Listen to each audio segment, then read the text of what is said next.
Hello, beautiful souls, and a warm welcome to another episode of Mindset Mastery Moments with yours truly, Dr. Alisa. Today, we're diving into a crucial topic that might be the key to unlocking the love you desire. It's Valentine season. And many of us have fallen in love recently. Many of us have gone through a breakup. Whatever your status is in love right now, I invite you for me to challenge your mindset a little bit about not just your life, but your love life. We want to talk about why your belief system could be the biggest love blocker to finding love. You see, love is the most profound journey that we will embark on in our lives. Yes, choosing someone to share our journey with, whether it's short-term or long-term or forever, it can be very elusive without the right attitude and belief system, if that's what you're into, someone might say. Well, I don't know anyone who at some point was not into love and maybe have become skeptic about the whole thing because, let's face it, heartbreak has come, heartbreak has gone, and heartbreak has come and heartbreak has gone. But love is rich. It helps to enrich our lives, and it's so important. And when we deny ourselves the opportunity to share our journey with someone who we call our special, sometimes person, we might be escaping a very intricate and most meaningful part of our lives. So, whether or not you're a skeptic or you truly are looking for love, this episode, I'm asking you to just jump in because we are going to go through my top 8 love blockers in this episode, where we are going to answer the big question, which is your BS blocking the love you desire? Yeah, I'm not just talking about BS. I'm also talking about your belief systems. Yeah, both. They could be one and the same. Some of our belief systems is just pure BS. So after a moment from our sponsors, we'll be right back to dive in.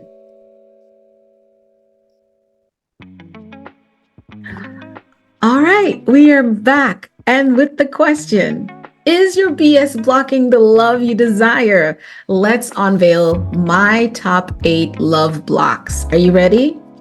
Number 1, I'm not worthy. I believe a lot of what we do and why we don't do it, and a lot of what we do and why we do it is attached to how much we value and what we think our worth is.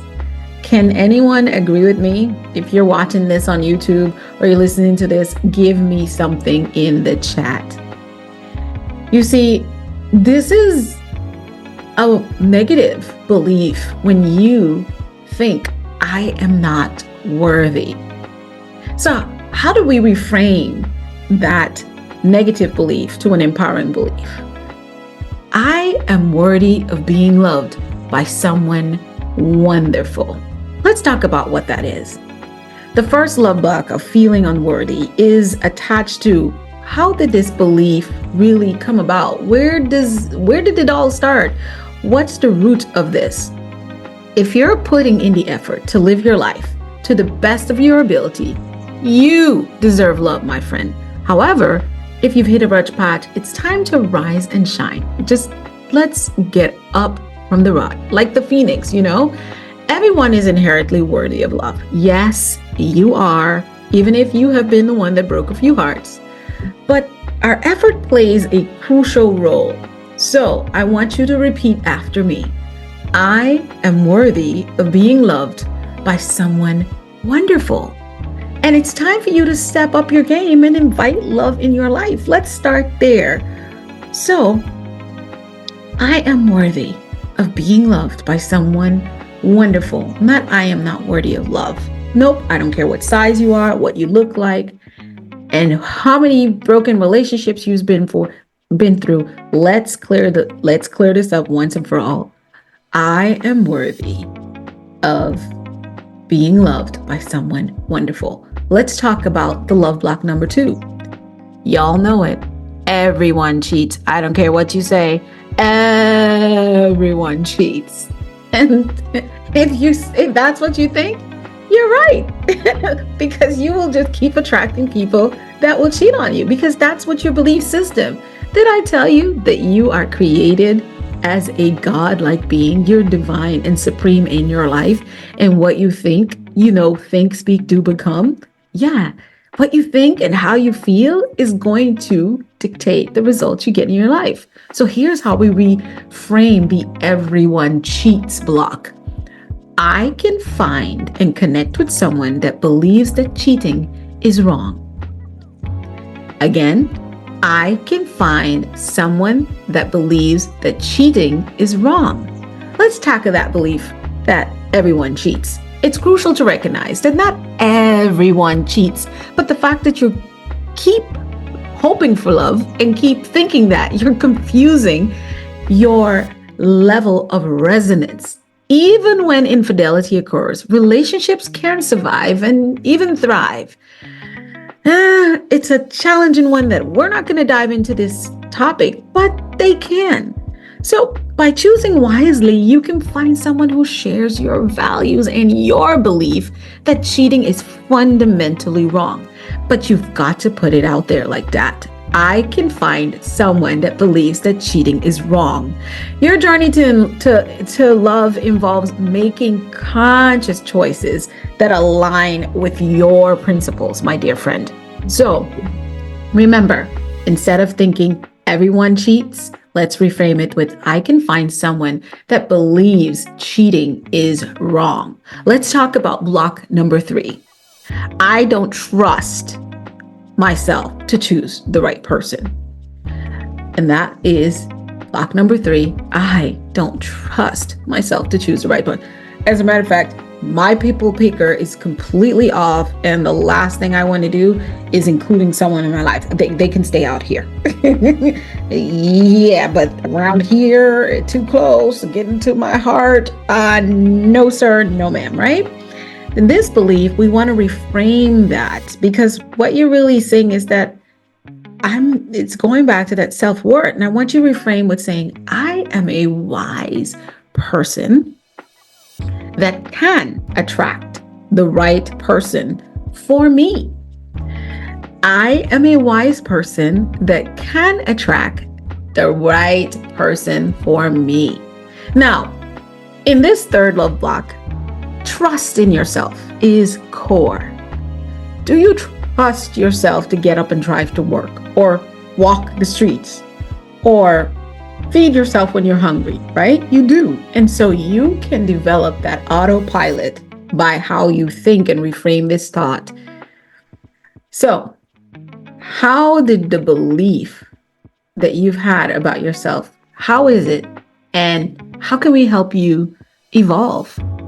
Past choices shouldn't dictate your future. Maybe in the past, your people picker was horrible, but have you learned anything about yourself, and have you evolved? You need to learn from them, become wiser, and trust that you can attract the right person. And I want you to keep repeating after me. If you're taking notes, write this down. I am a wise person that can attract the right person for me. Your journey to love is about growth and making informed decisions. Because here's the thing, you cannot make decisions above your knowledge. So your goal is to continue to educate yourself and evolve from past mistakes, or as I would say, other people's past mistakes, not taking their experience and their translation of their experience to be true, but looking at the facts that's within someone else's experience can really help when you see the consistency in experiences. And then you get to recreate those for yourself. Let's talk about block number 4. Single life is better. I, for one, have been someone who has said this to myself and about myself after becoming divorced and checking out all the crazy that was popping up in the world for singles at mid-30s. I was like, this is the Wild West. I will not do this. I will not get involved. And I thought single was better life.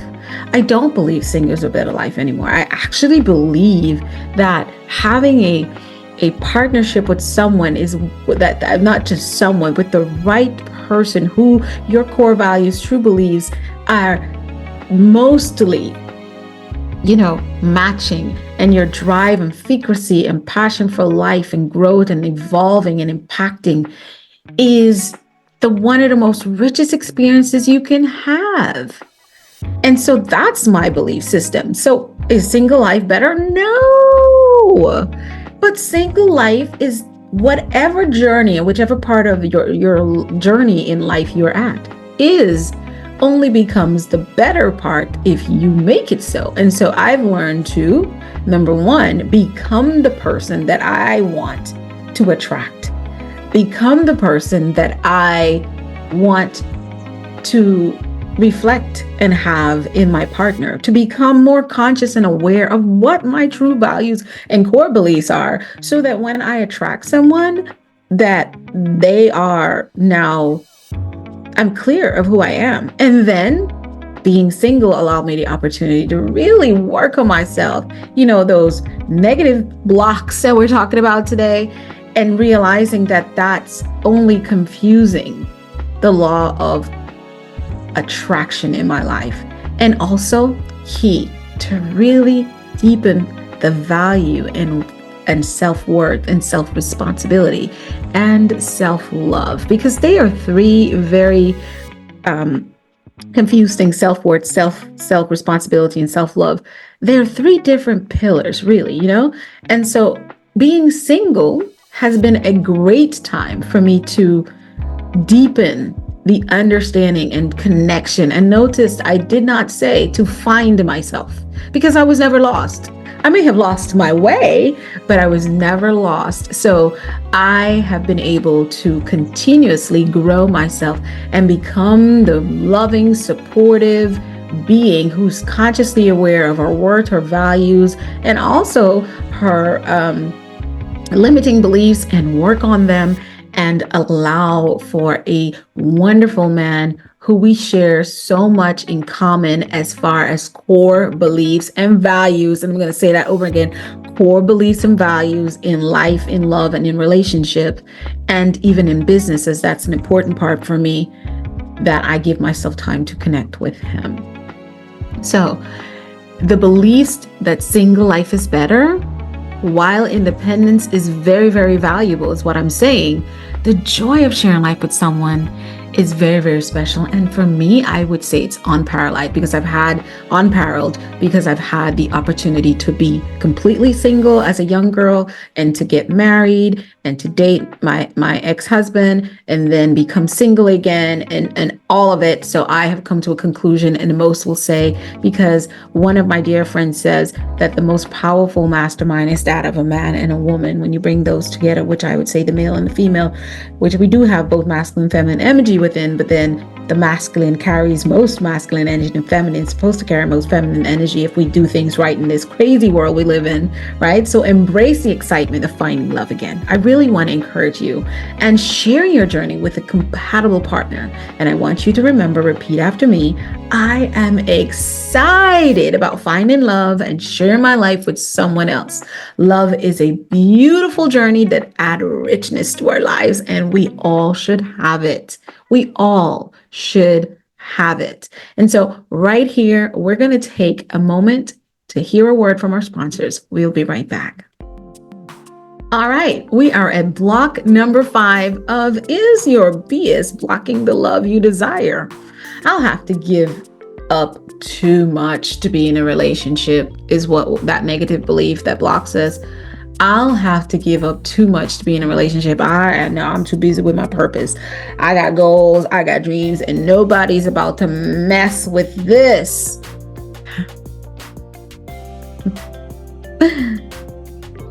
I once said this too, guys. I once said this too. But when I realized about the powerful mastermind I spoke about, when I realized how much richness and value there is in sharing my life with each other, with another person, with a man, I realized that thought of I'll have to give up too much It's just a limiting belief, because you only will have to give up too much when you have welcomed someone in your life that's not a good, proper match for you. It's not that they're not a good person. Sometimes they aren't, but they're not a good, proper match for you. So I want you to reframe block number 5 that said, I have to give up too much to be in a relationship, to every relationship has compromise. But I can minimize them by choosing someone that's most compatible for me. See, someone who's compatible for you, you will compromise and they will compromise, but you'll still meet all of your life, career, business goals. I promise you, I have seen it before. I have tried it before, and it works when you wait and you allow someone in your life that is good and compatible for you. So we want to go from I'll have to give up too much to every relationship has compromises, but I can minimize them by choosing someone compatible. Then it's effortless because you are supporting me and I'm supporting you, and we understand timing, ebb and flow. The fear of giving up too much in every relationship does involve compromises, but they shouldn't feel like sacrifices. Compromise is not like sacrifice. I think most people are afraid of sacrifices. So by choosing someone that's compatible for you, you can actually fully minimize these compromises. And once again, repeat after me. Every relationship has compromises, but I can minimize them by choosing someone compatible. It's about finding harmony and balance in love, my friend. Let's talk about block number 6. A relationship will solve all my loneliness issues. No. A relationship will not solve your loneliness issues, my friend. A relationship cannot solve your loneliness issues. Not all of them. A relationship may solve some of your loneliness issues, but not all of them. So how do we reframe that thought? I refuse to use a relationship as a solution to challenges in my life. Again, I refuse to use relationships as a solution to challenges in my life. A relationship will add more to my life than it will detract from it. Again, I refuse to use relationship as a solution to challenges in my life. A relationship will add more to life, more to my life, than it ever detracts from it. And so I think about this block, and it's like the term homosexual. The new modern day term that's called homosexuals got me twisted, because it's like, what on earth?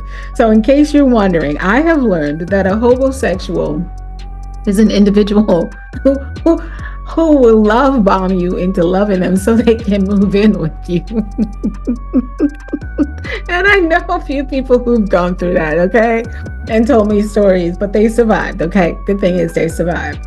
We also know, I was watching a video recently where women are demanding that men pay for their bills and a certain list of places they need to go. Listen, this is exactly where this limiting belief comes from, that a relationship will solve my loneliness issues or whatever issues you want to put in there. No, that's not the purpose of a relationship. And you should, as I said, reframe that to a relationship as a solution for challenges. So imagine coming out of a 2-income household where you built up so much and then becoming single again, right? I'm talking about myself here. And I had to, the struggle became real for a bit. There's videos on YouTube of me talking about my financial journey coming out of divorce. And one thing, I hunkered myself down. No, there's nothing wrong with a man providing for a woman. As a matter of fact, he doesn't want anything but to do that.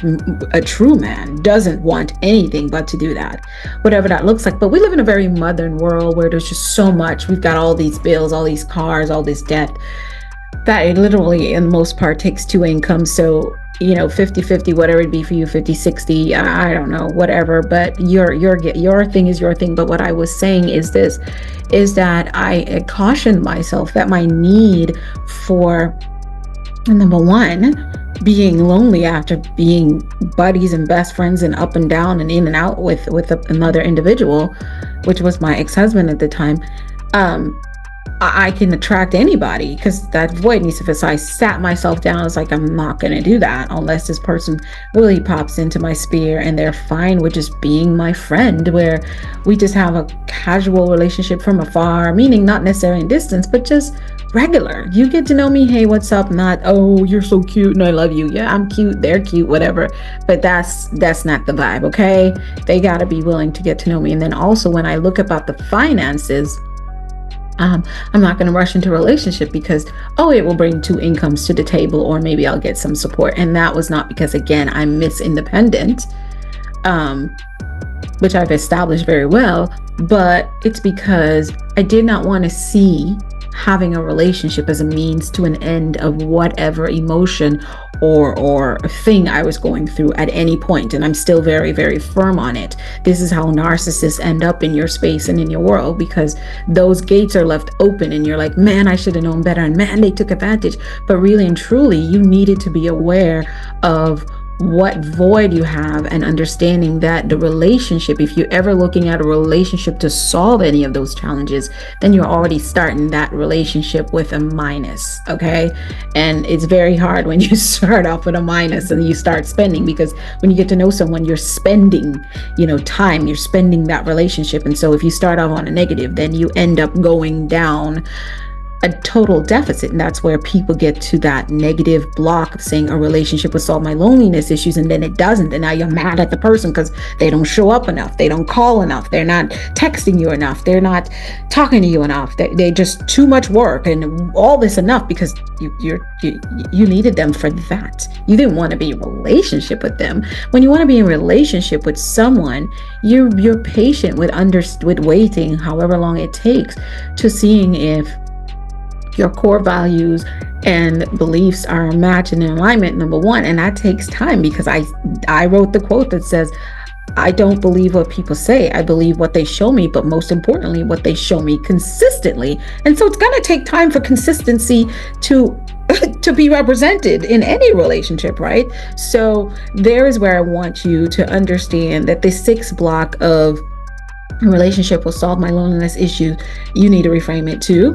I repeat, I refuse to use a relationship as a solution to challenges in my life. A relationship will add more to my life than it detracts from it. Okay. So that is block number 6. Let's talk about block number 7, right? We're coming down to the last 2. All the good ones are taken. I know I've had this with, group of girlfriends over time. It's like, girl, why is it that every time we meet a man, he's married or he's already taken? Like, all the good guys are taken. Well, that is a limiting belief and it's full of BS. I said what I said. And I want you to reframe that thought, men and women, that all the good ones are taking, to there are plenty of good people out there just waiting for me. There are plenty of people out there just waiting for me. This 7 block, the belief that all the good ones are taken, challenges this notion. There are plenty of good people waiting to connect with someone like you. So, repeat after me again. There are plenty of good people out there just waiting for me. So I encourage you to open up yourself to the abundance of potential connections. Open up yourself to the abundance of potential connections. And I say connections. I didn't say the abundance of relationships, because you're not going to. And once I let myself go, when I thought, oh, I was ready, got my limiting beliefs, know what my core value is, value myself, I know myself, I love myself. And I came up to it. I was like, okay, God, what is it? All of the good ones are taking. Boop. BS. My belief system is blocking me. And then I took the anxiety of, who is it going to be? Am I going to connect with him? Is it that one? Is it this one? It was like, oh, there's a wonderful, good person here. There's a wonderful, good person there. Oh my God, there's wonderful people everywhere. Even the ones who were taken when I was able to connect with them and just become a friend, a business associate, or whatever that looked like, or even just be on the bus or in the store watching people take care of each other, I was like, oh my God, there are really plenty of good people out here. Watching other marriages where people have been together for years, 20, 30, even 2 years. It's like, oh my God, and watching their bond and how they, we talk about the Black love and the power couples and all the things.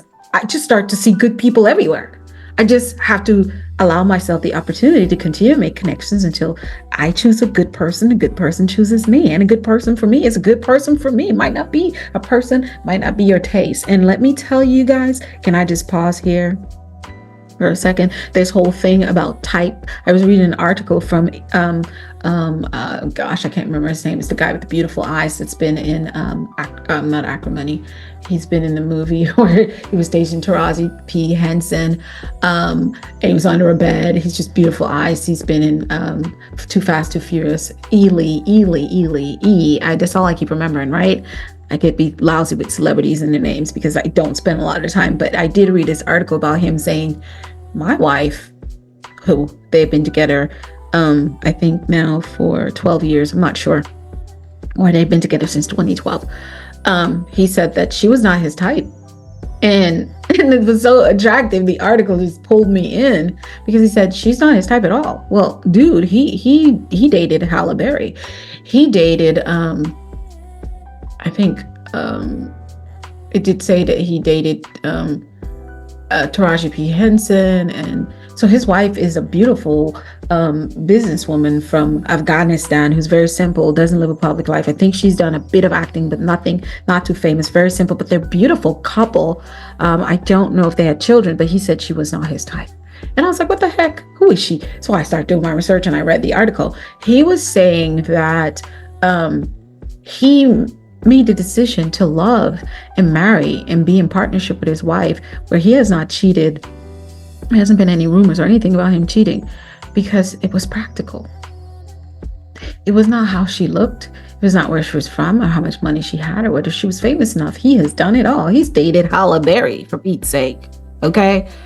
And she's a very simple woman. Me, gorgeous. I think she's prettier than Halle Berry. You could go look it up. But my point is, he said she was not his type because he probably has a type.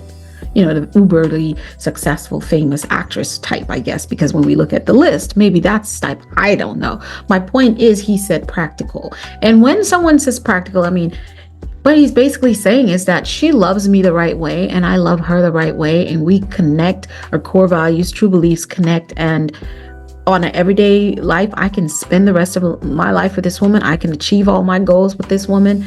And there was even a part in this article where someone asked whether or not his wife gets jealous because of all the romantic scenes he might have recorded in his movies. And his response was, no, she doesn't get jealous. She just asks, when do I get to do a makeout scene? And he says to her, oh, well, yeah, you can when you get paid for it. I have not made out with anyone but you that I was not paid for, right? And so it's just really, really cool hearing that from someone of his stature. And he is a gorgeous being. Always thought he was very attractive. And again, I find a lot of people in Hollywood attractive, and I meet a lot of people in my day-to-day life that's beautifully, aesthetically attractive. And I always say I don't have a type, and then family members and friends are like, yeah, you got a type. You like the pretty boys. I don't know. That's what they might think. But what I do know is that what's most important to me is me being able to connect with someone on a spiritual level, with core values, true beliefs, and our mission and purpose in life is clear, defined, and we can grow and glow together, right? That's me, right? So let's talk about number 8. This one right here, boy. I can change someone else. Okay, guys, if you're my age, if you're in your 40s, I'm 43, I'm very proud, have no issue stating my age. Have y'all learned yet? Have you learned yet? I don't care where on the planet you are listening to this, especially women. I sisters, don't be offended, but mostly us, we want to change. Now I've met a lot of men because I do have a lot of my friends of the opposite sex throughout my life. It's just where I've been. I've been blessed to have that front row seat to watching them mess up and mock up stuff, but that's neither here or there. But let's say this, you can't change someone. I've seen people, go down on their knees after being with someone for 2, 3 years, 7 years, 8 years, whatever, and marrying someone who completely was always just a nag and stopping and limiting them and torturing them. And it's always an accusation, all that, especially again, women, gorgeous women, but this woman was just not right. But just because they've been with them so long, or they think that, okay, maybe they just want the ring, so I'm going to go ahead and marry them so they can shut up and we can just keep this show going, get this, I can actually just do my thing, live my purpose and win and have a beautiful wife and kids at home. And then there's the women who are like, you know what, he's a little bit of ho-ho, but once we get married, he's going to settle down, or once we have kids, he's, that's going to become part. No, now you got kids, he's cheating more because your body's out of shape. He don't really have time for you. You're too busy with the kids. You don't have time for him. Now he's cheating evermore. No. You cannot change someone. You can't. I want you to reframe the I can change someone. Or, you know what? Let's say you learn and you don't think you could change anyone, but you're like, oh, it's just time. They'll see. They'll see my worth. They'll see my value. They'll see that I'm loyal. They'll see that I would do anything for them. No, friend. No, sis, no, bro. They will not see. They are who they are, and they'll only change if they want to. They can change for a while and change back. So let people be who they are. And that's why you take your time and let them show you consistently over time who they are. And that's when you make a decision with your head that you're going to put your heart in line with this person, okay? So the reframing and empowering belief I want you to have is, I can find someone to love that is wonderful just as they are. You see, you wanting to change someone is also unfair to them. Let's just say, maybe the person doesn't dress right, but maybe they don't know. But as you get to know them, they're like, man, I love your style, Alisa. You're so fashionable. That's my goal, to become fashionable. I started looking up online, looking at men's fashion. And okay, so that's a person who's actively trying to change, because maybe he's come from a life that did not have him, his family didn't raise him to think, well, you know what, you need to dress the way you want to dress, but you need to be dressed the way you want to be addressed, and all the things that my mother taught me. Just as long as you had clothes on. This might be his thing. But as he evolves in his passion and in his drive, here we go, right? He's looking for it. So now if you're adding to that, it's not the same as trying to change him. It's like, you really need to dress better. You always look so dirty. What's wrong with you? Now you're just trying to change them. And that person, even if they look dirty to you, they're not your person. Leave them alone, because they deserve to be loved just as they are. And so the reframing mindset is, I can find someone to love that is as wonderful just as they are. The desire to change someone, it's just let that go. Acceptance is key to lasting love. Let me tell you something, and no one is perfect. People are going to come with an array of attributes and habits and behaviors that just does not click for you. When it gets to be that way, they're not your person. But I'm not saying you're going to like everything about them. But you got to make sure that whatever it is about them, even if you don't like it, that you can live with it. Okay? That you can live with it. And so I can find someone to love that is wonderful just the way they are, is the way we reframe our mindsets. I want you to embrace individuals for who they are, where you can foster healthy and fulfilling relationships based on understanding the key, which is acceptance. I have learned, because as a young girl, I was like, oh my God, I don't like this. Why do you do that? Oh my gosh, that's so annoying. And I'm just trying to change it. I literally have had the journey of watching people try to change people, even in the work environment. I'm like, the only reason you were so stressed is because you constantly want people to be something that you want them to be, instead of sitting back and watching who they are and let them show up in your world. And then you decide how to be in relationship with them. Now, you don't get to change your coworker, and often, unless you're the manager, you don't get to pick them. But in love, you do. You're not a tree. Move on. We'll be right back after a moment from our sponsors.